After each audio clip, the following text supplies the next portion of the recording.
Retrograde intrarenal surgery. This is a case about a 50-year-old male with urolithiasis presenting two stones, one in the ureter and another one in the kidney. We will start with the ureteral stone of about 256 cubic millimeters. We start the surgery doing a fluoroscopy, which shows us the ureteral and renal stone. This patient had a 2 weeks double J due to a renal colic. We usually perform the cystoscopy with a 22 French cystoscope and a 12 French optic with a digital camera.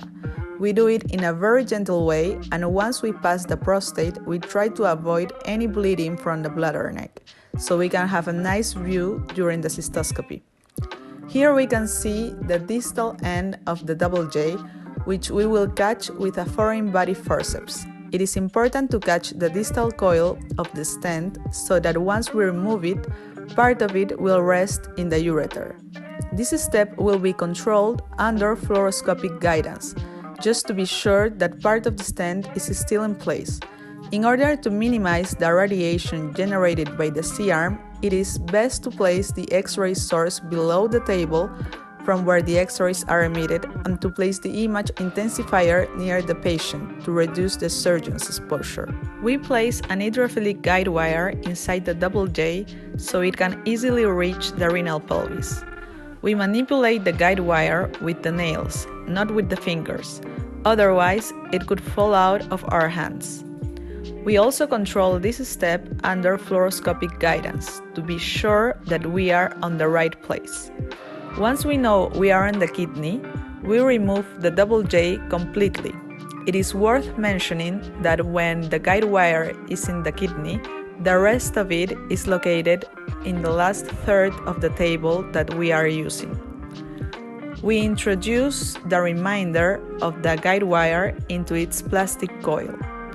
To avoid displacement of the safety guide wire, we put the plastic coil in the good position, meaning that the tip of it must be as close as possible to the urethral orifice.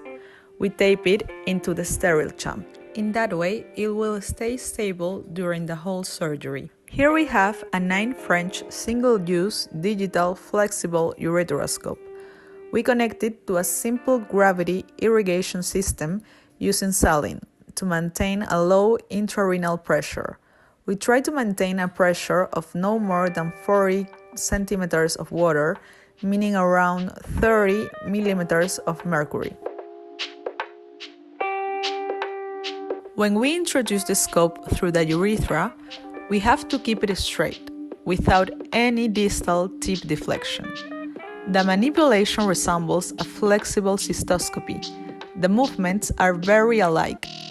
The micro-rotation of the non-dominant hand is very important for the progression of the scope. Once we reach the bladder, a very nice tip is to continue forward to undo any torque that the scope might have suffered. In that way, we avoid having an image upside down.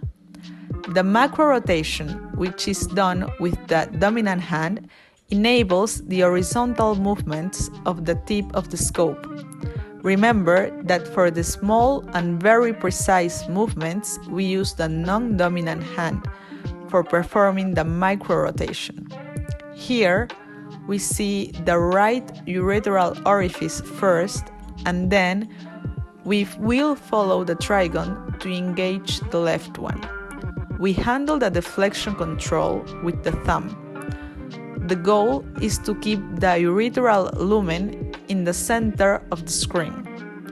Once we have the orifice slit right in the middle of our screen, we push with the non-dominant hand, which controls the advancements of the scope. When we are in the distal and intramural part of the ureter, which is mostly oval, we use the rotation movements.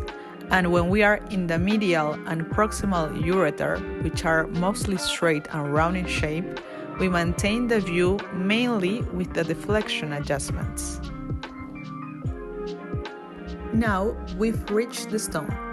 It seems that its principal compound is monohydrate calcium oxalate due to its physical appearance. We will use the thallium fiber laser from Quanta for this procedure. We nicely unroll the laser fiber and give the fiber connection to the nurse. It is important to place a couple of wet compresses over the laser fiber to prevent it from falling down.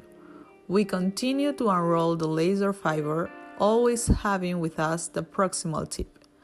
We cut the transparent tip of the fiber with regular metallic scissors to be more precise in our lasering movements. We only need to verify that after cutting it, the fiber stays without any irregularities. I also like to take off the beam of the laser fiber. We start the procedure with 0.5 joules and 10 Hz. As we are in the ureter, it is vital to keep a low frequency to avoid urethral lesions. Frequency is not the main parameter when we set the laser machine. It is more important to first settle the energy per pulse that we are going to use. If we don't control each pulse, we have a great risk to touch the mucosa. Always use low frequency in the ureter to be precise. We start in front of the stone and then we proceed into the stone and then we move from the center to the surface.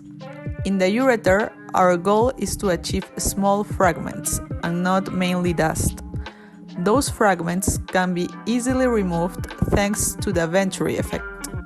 The Venturi effect, described for PCNL, works for retrograde intrarenal surgery too. To observe it, just ask to the assistant to flash a few millimeters in front of the fragments and remove the ureteroscope. The fragments will naturally follow the scope into the bladder. No need to use a basket for that. The total energy used in the surgery was 5,400 joules, which means that we used 21 joules per cubic millimeter. We evaluate the integrity of the urethral mucosa before going out of the ureter.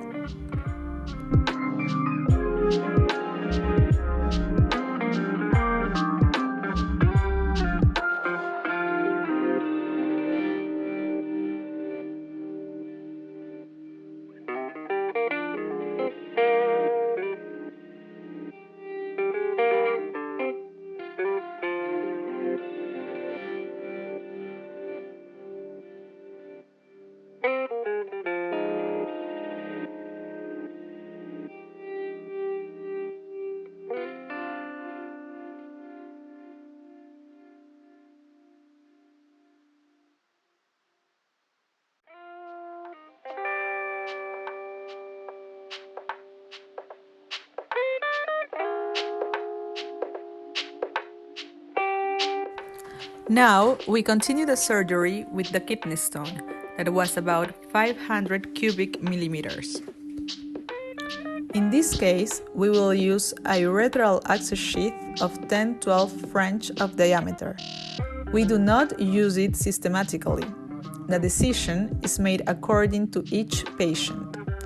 The urethral access sheath that we are using right now is inserted over the hydrophilic guide wire that was already in place.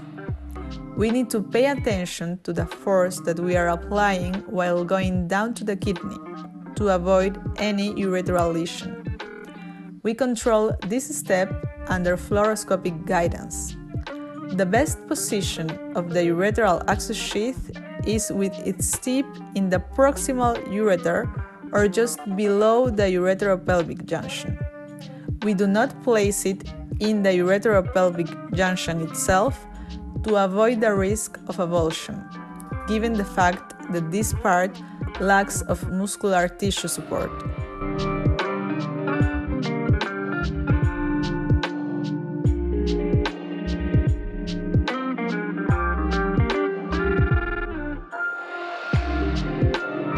As soon as we are in the right location, we disassemble our urethral access sheath and immediately deploy the safety guide wire in its place. Having a safety guide wire is highly recommended in retrograde intrarenal surgery. We now reintroduce the remainder of the guide wire into its plastic coil. Once we are in the kidney, we explore it carefully and with patience. While we are doing this simple exploration, we are also letting the kidney clean itself, which will allow us to have a better view. Just wait a couple of minutes. The stone that we found here also resembles a monohydrate calcium oxalate one, as the one the patient had in the ureter. We start lasering the stone, and the settings we will use this time are 0.5 joules and 40 Hz. There are two important things we have to have in mind when painting the surface of the stone to obtain an excellent dusting. The first one is to keep the perfect distance between the stone surface and the laser fiber, without touching the stone. And the second one is to rotate the scope with your non-dominant hand. In this case, I am doing this with my left thumb and my left index finger.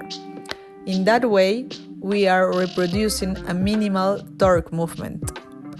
Unlike the ureter, we use a different lasering technique for the kidney.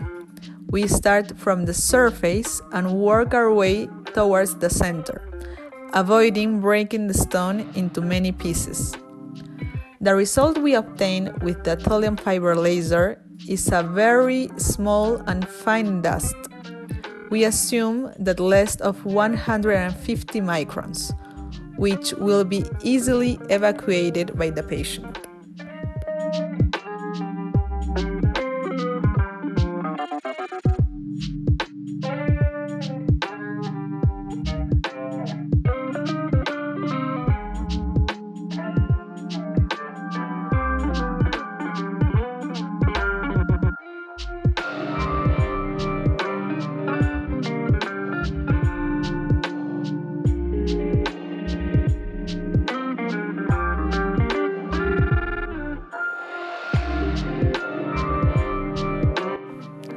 We explore the renal cavity to evaluate if any fragment still remains in the kidney. In this case, we found one that we will catch with the help of a basket. In this case, I am using a serotip of 1.9 French.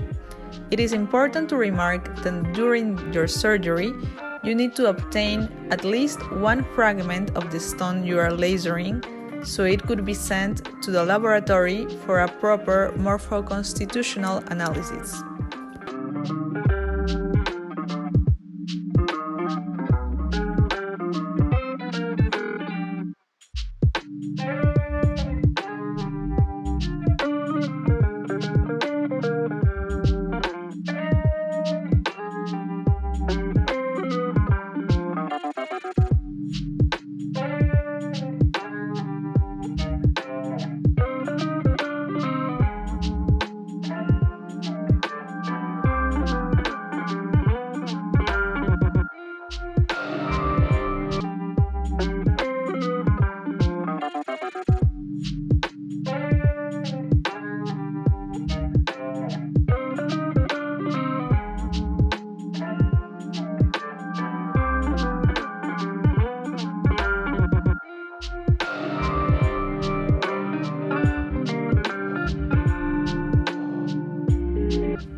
We go again into the kidney to evaluate if there's any other fragment left.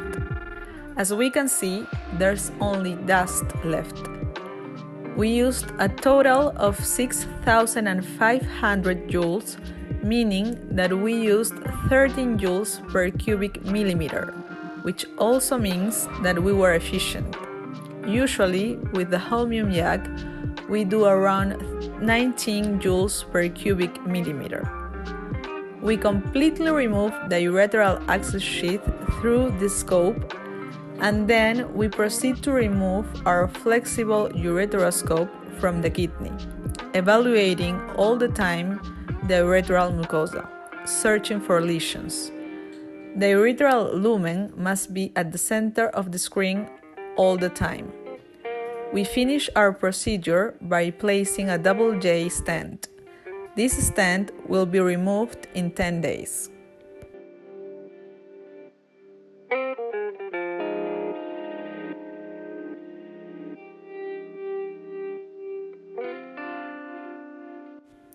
Thank you very much for your attention.